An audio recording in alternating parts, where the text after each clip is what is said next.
இந்த உலகமே ஒரு நாடக மேடை, நாம் எல்லாரும் நடிகர்கள். இது ஞானிகள் சொல்றது. இது ஒரு பக்கம் இருக்கட்டும்.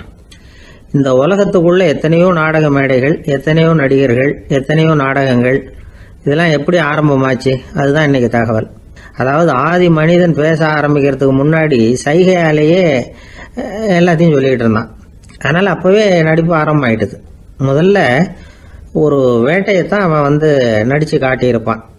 இவன் எப்படி போனான், எதிரில் மிருகம் எப்படி வந்தது, அதோட எப்படி சண்டை போட்டான், எப்படி அடித்து கொண்டுகிட்டு வந்தான், இதை அப்படியே மற்றவங்களுக்கு நடித்து காட்டியிருப்பான். ஏன்னா மொழி கிடையாது. இந்த காலத்துல எல்லாம் நாடகங்களில் நடிக்கிறவங்கள நடிகர்கள்ங்கிறோம். ஒரு காலத்தில் இவங்களுக்கு என்ன பேர் தெரியுமா? திஸ்பியர்கள் அப்படின்னு பேராம். இதுக்கு காரணம் உண்டு. அதாவது 2000 வருஷத்துக்கு முன்னாடி கிரீஸ் நாட்டில் திசிவியஸ் அப்படின்னு ஒரு ஆள் இருந்தான். அவன் ஒரு பெரிய நாடக கலைஞன்.